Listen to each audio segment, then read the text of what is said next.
باللہ من الشیطان الرجیم بسم اللہ الرحمن الرحیم رب یسر ولا تعسر وتمم بالخیر وبک نستعین رب زدنی علما الصلاة والسلام علیک یا سیدی یا رسول اللہ وعلی آلک واصحابک یا سیدی یا حبیب اللہ۔ آج ہم انشاءاللہ شرح میت عامل کے خطبے سے تیسرے جملے کی ترکیب سیکھیں گے۔ سب سے پہلے ہم عبارت کا ترجمہ سیکھیں گے اور اس کے بعد عبارت کی ترکیب اور 7 قواعد کا اجرا کریں گے۔ تو آئیے ہم اپنے سبق کی طرف بڑھتے ہیں۔ اعلم ان العوامل فی النحو علی ما الفہ الشیخ الامام افضل علماء الانام عبد القاہر بن عبد الرحمن الجرجانی مئۃ عامل۔ یہ ہے آج کی ہماری عبارت۔ تو سب سے پہلے ہم اس کا ترجمہ سیکھتے ہیں۔ جان تو بے شک عوامل اس حال میں کہ نحو میں ہو، اس حال میں کہ اس طریقے پر ہو جس طریقے کو ترتیب دیا ہے شیخ امام زمانے کے علماء میں سے افضل یعنی عبد القاہر بن عبد الرحمن الجرجانی نے 100 عامل ہیں۔ یہ اس عبارت کا ترجمہ ہوا۔ اب ہم اس کی ترکیب سیکھیں گے۔ اعلم فعل امر، اس میں انت ضمیر اس کا فاعل، انا حرف مشبہ بالفعل۔ ایک ہوتا ہے انا اور ایک ہوتا ہے انا، یہ دونوں حروف مشبہ بالفعل ہیں۔ تو کہاں ہم انا پڑھیں گے اور کہاں ہم انا پڑھیں گے؟ تو بات یاد رکھیں کہ جہاں پر مفرد کا مقام ہوگا تو وہاں پر ہم اسے انا پڑھیں گے، اور جہاں پر جملہ کا مقام ہوگا تو وہاں پر ہم اسے انا پڑھیں گے۔ تو اب کیسے پتہ چلے گا کہ کہاں یہاں پر جی یہ مفرد کا مقام ہے اور یہاں پر جمع کا مقام ہے؟ تو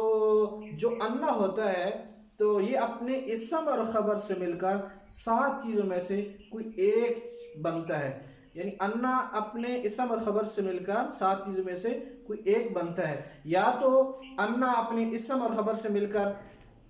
تو مبتدا بنتا ہے، نمبر 2، یا انا اپنے اسم اور خبر سے مل کر خبر بنتا ہے، نمبر 3، یا انا اپنے اسم اور خبر سے مل کر تو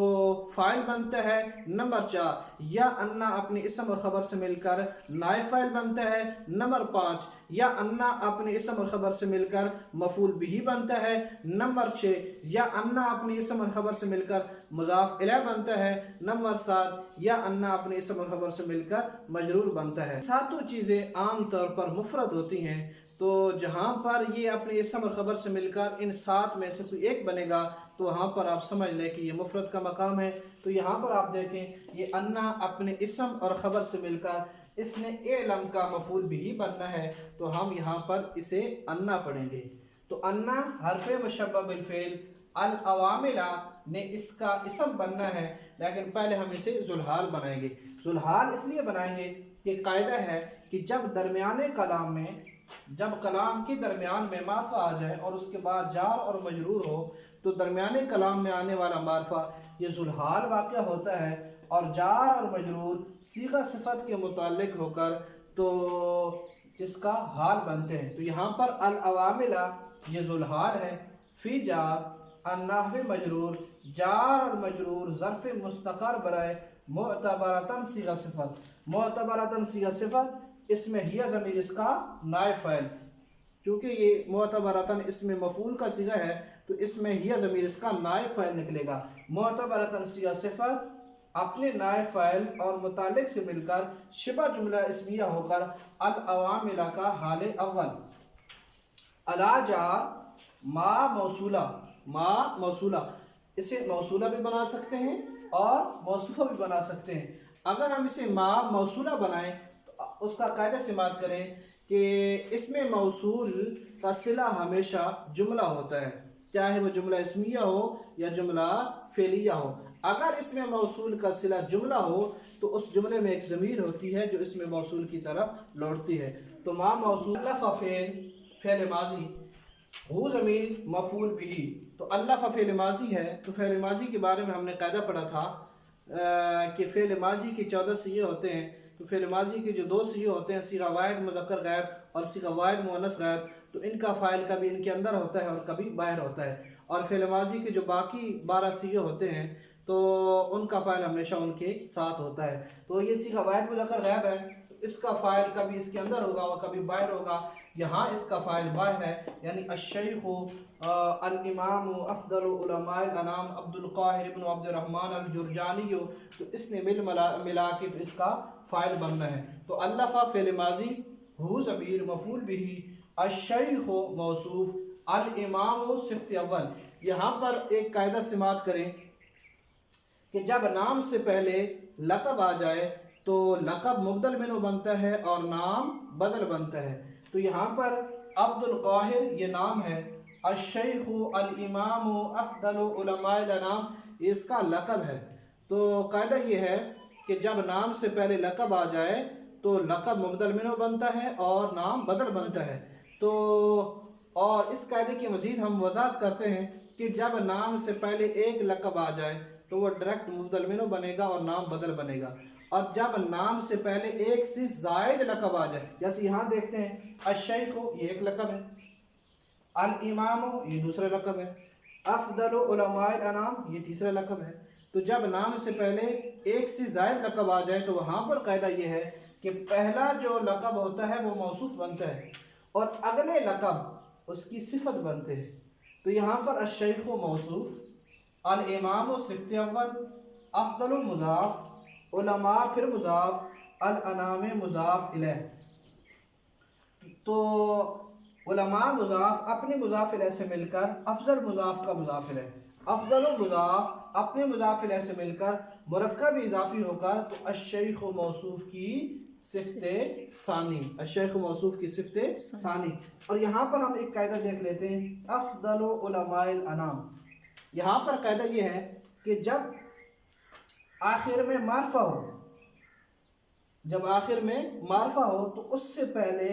جتنے نکرہ ہوں گے وہ مضاف بنیں گے اور یہ اینڈ والا معرفہ یہ مضاف الیہ بنے گا۔ یہاں پر دیکھو الانام یہ معرفہ ہے کیونکہ الف لام آئے ہوئے ہیں، اس سے پہلے علماء بھی نکرہ ہے، افضل بھی نکرہ ہے، تو یہ معرفہ مضاف الیہ بنے گا اور یہ مضاف بنے گی، افضل مضاف، علماء پھر مضاف، تو الانام مضاف الیہ۔ تو یہ مضاف اور مضاف الیہ مل کر الشیخ ہوگی صفت ثانی۔ الشیخ موصوف، الشیخ موصوف اپنی دونوں صفات سے مل کر اب مرکبی توصیفی ہو کر مبدل منہ، عبد مضاف، القاہر مضاف الیہ، عبد مضاف، القاہر مضاف الیہ، عبد مضاف اپنے مضاف الیہ سے مل کر موصوف، ابن مضاف۔ ابن کا قاعدہ سے بات کریں، جب ابن دو علموں کے درمیان آ جائے، دو ناموں کے درمیان آ جائے تو قاعدہ یہ ہے کہ یہ ابن پہلے کے لیے موصوف بنتا ہے، بعد والوں کے لیے صفت بنتا ہے۔ ابن جب دو ناموں کے درمیان آ جائے تو پہلے کے لیے موصوف بنتا ہے اور بعد والے کے لیے مضاف بنتا ہے، بعد والے کے لیے مضاف بنتا ہے۔ تو عبد مضاف، القاہر مضاف الیہ، یہ مضاف اور مضاف الیہ مل کر موصوف، ابن مضاف، عبد پھر مضاف، الرحمن مضاف الیہ،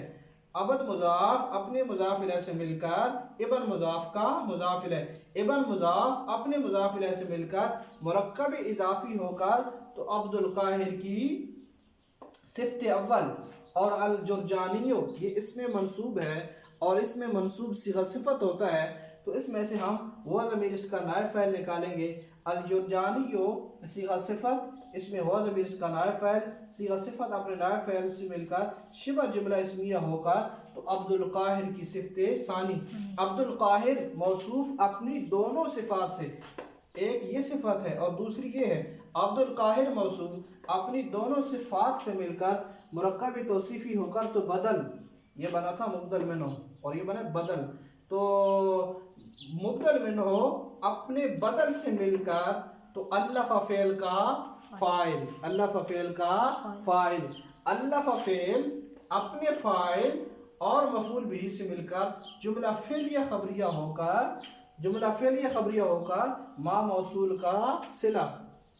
ما موصول اپنے صلہ سے مل کر الا جار کا مجرور، الا جار اپنے مجرور سے مل کر ظرف مستقر برائے مبنیتاً صیغہ صفت، مبنیتاً صیغہ صفت اس میں یہ ضمیر اس کا نائب فاعل، مبنیتاً صیغہ صفت اپنے نائب فاعل سے مل کر شبہ جملہ اسمیہ ہوگا تو العوامل کا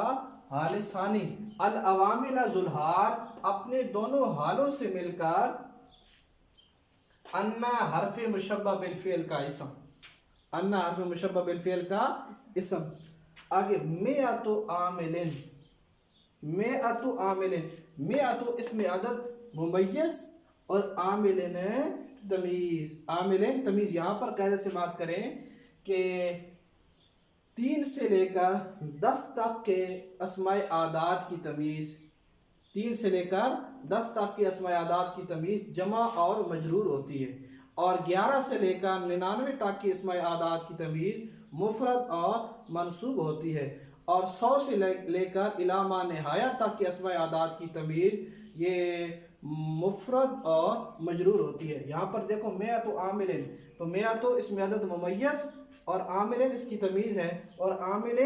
یہ مفرد بھی ہے اور مجرور بھی ہے، مفرد ہے اور مجرور ہے۔ تو مئۃ ممیز عامل تمیز، ممیز اور تمیز مل کر تو یہ انا حرف مشبہ بالفعل کی خبر، تو انا حرف مشبہ بالفعل اپنے اسم اور خبر سے مل کر جملہ اسمیہ خبریہ بطویل مفرد ہوگا اعلم فعل کا مفعول بھی، تو اعلم فعل اپنے فاعل اور مفعول بھی سے مل کر جملہ فعلیہ انشائیہ، جملہ فعلیہ انشائیہ اس لیے کہ امر جو ہے یہ انشاء کی قسم میں سے ہے، تو اس لیے ہم اسے جملہ فعلیہ انشائیہ کہیں گے۔